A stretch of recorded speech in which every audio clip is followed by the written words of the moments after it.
पिछले एपिसोड में हमने देखा कि गौरव ने मुस्तफा नाम के आर्म्स डीलर को पकड़कर उससे ये उगलवा लिया था कि वो जर्मन पिस्टल उसने डायरेक्टर रॉय वर्गीस को बेची थी। गौरव ने रातों रात रॉय को घर से उठाकर उसके फिंगरप्रिंट्स ले लिए, लेकिन अगली सुबह जो रिपोर्ट आई उसने केस को फिर से जीरो पर लाकर खड़ा कर दिया। एक सुपरस्टार की मौत नाम की सीरीज के चौथे एपिसोड में आप सभी का स्वागत है।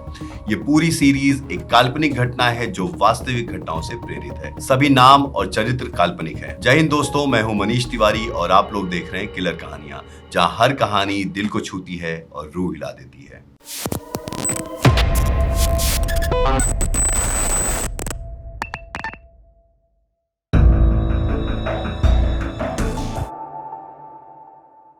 दोस्तों, आगे बढ़ने से पहले मैं आपको याद दिला दूं कि आज जो केस मैं आपके सामने लेकर आया हूं, असल में इसकी पूरी और बेहद डिटेल कहानी मैंने स्टोरी टेल ऐप के लिए लिखी थी। यहाँ अपने चैनल किलर कहानियां पर मैं आपको उस कहानी का एक छोटा लेकिन बेहद थ्रिलिंग वर्जन सुना रहा हूँ। और अगर आप इस खौफनाक कहानी की हर एक बारीकी को महसूस करना चाहते हैं तो आप स्टोरी टेल पर जाकर मेरा वो फुल ऑडियो शो सुन सकते हैं। लिंक मैंने डिस्क्रिप्शन में दे दिया है।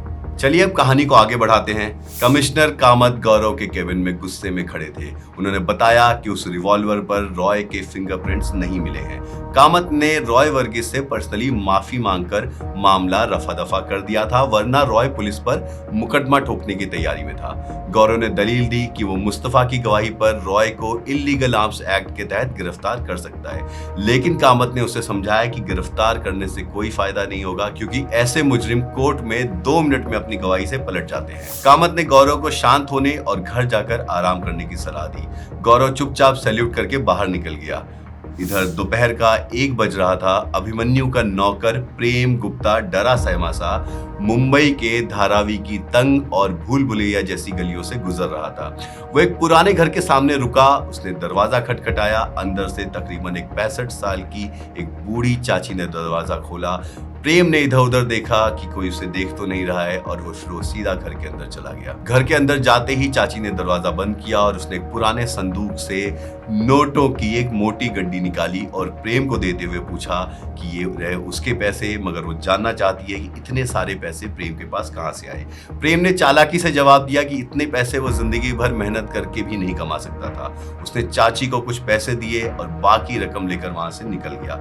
बेसिकली उसने नहीं बताया कि वो पैसे कहां से आए थे। धारावी से निकलकर प्रेम एक ऑटो में बैठा और एक पुराने सुनसान गोदाम के पास पहुंचा। गोदाम के अंदर अंधेरे रास्तों से गुजरता हुआ एक बड़े कमरे में दाखिल हुआ। वहां रहमत नाम का एक खूंखार सट्टेबाज अपने गुंडों और लैपटॉप्स के साथ बैठा सट्टे का धंधा चला रहा था। रहमत ने प्रेम को देखते ही मजाक उड़ाया कि क्या आज भी वो पैसे चुकाने के लिए मोहलत मांगने आया है, लेकिन प्रेम ने चुपचाप नोटों की गड्डी रहमत के आदमी को थमा दी।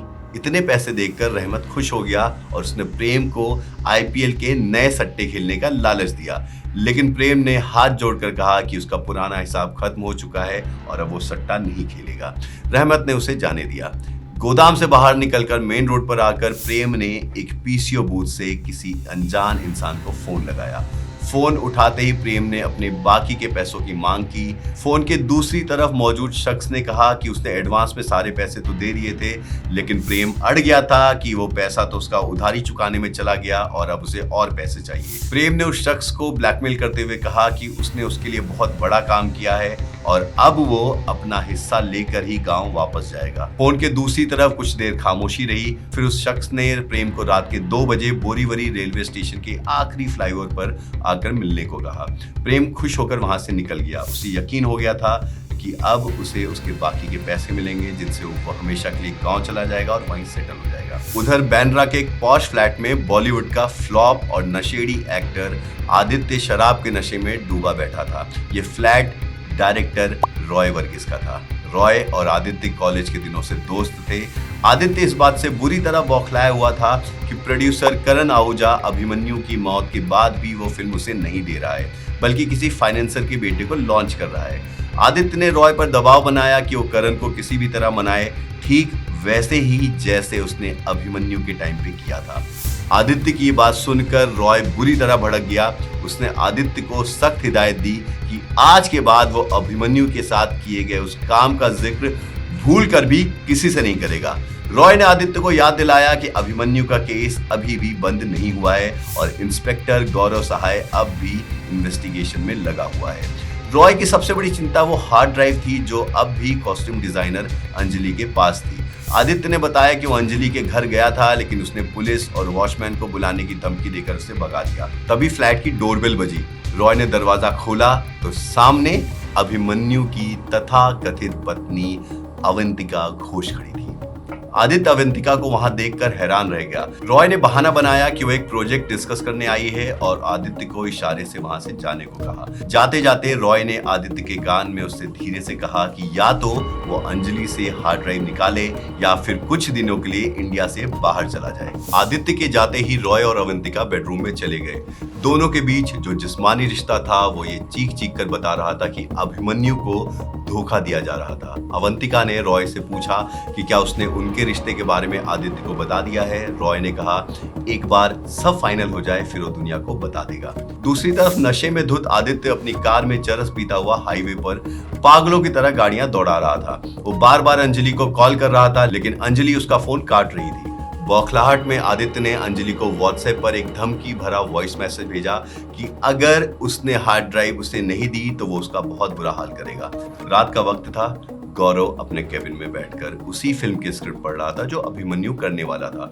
गौरव के चेहरे की मुस्कान बता रही थी कि उसे स्क्रिप्ट में कुछ बहुत अहम सुराग मिल रहे हैं। तभी शिंदे अंदर आया। गौरव ने उसे बताया कि गार्डन से मिली पिस्टल रॉय की तो थी, लेकिन उसे अभिमन्यु के बंगले तक कोई और लेकर गया था। शिंदे ने जब पूछा कि अवंतिका की उस रात की अलाबाई का क्या हुआ, तो शिंदे ने गोलमोल जवाब देकर बात टाल दिया।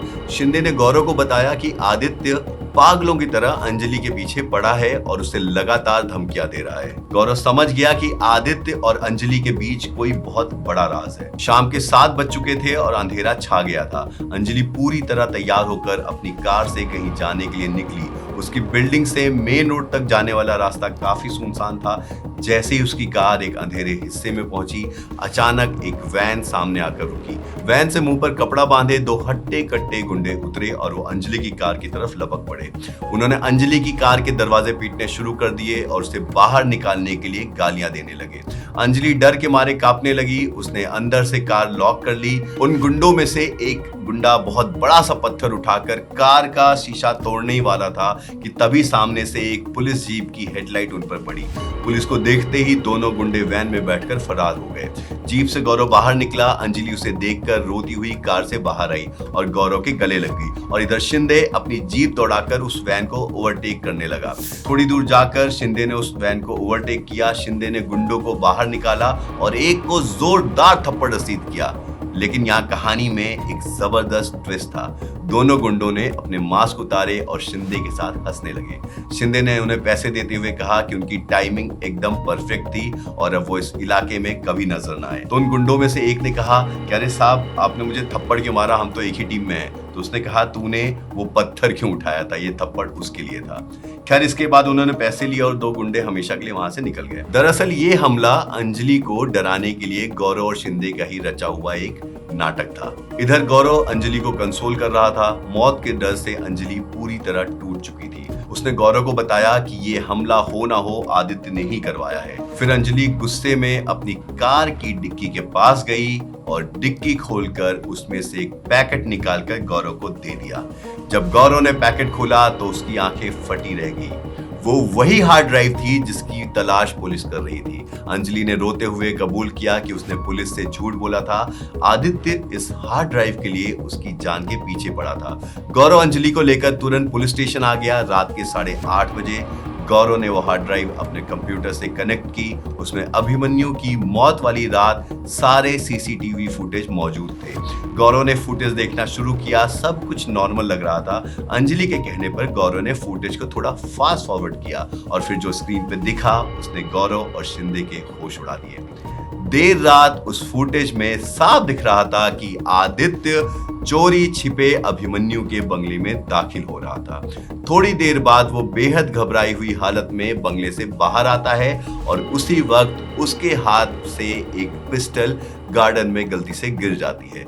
अचानक आदित्य की नजर सीसीटीवी कैमरे पर पड़ती है और वो मुंह छुपाकर वहां से भाग जाता है। अंजलि ने बताया कि आदित्य ने उसे फोन करके मिन्नतें की थी, उसे धमकियां दे रहा था कि वो कैसे भी वो हार्ड ड्राइव उसके हवाले कर दे, क्योंकि उसे डर था ये हार्ड ड्राइव अगर सामने आई तो पुलिस उसे सीधा गिरफ्तार कर लेगी। अंजलि ने भी अवंतिका से अपना अफेयर छुपाने के लिए वो हार्ड ड्राइव निकाल के रखी थी। याद है ना, मैंने कहा था कि जब भी अवंतिका शहर से बाहर जाती थी तो अंजलि अभिमन्यु के साथ उसके घर पे आकर रहा करती थी और उस हार्ड ड्राइव में उस सीसीटीवी की सारी फुटेजेस थी। गौरव को अब अपनी सबसे बड़ी ठोस लीड मिल चुकी थी। उसने तुरंत इंस्पेक्टर शर्मा को आदेश दिया कि वो जाकर आदित्य को उसके घर से उठा कर लाए। इधर रात के 2 बज रहे थे।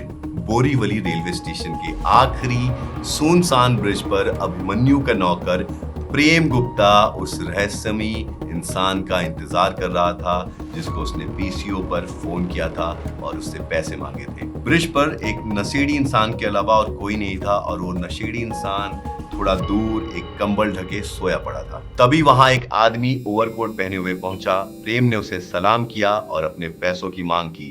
तभी ब्रिज के नीचे से एक तेज रफ्तार लोकल ट्रेन गुजरने लगी।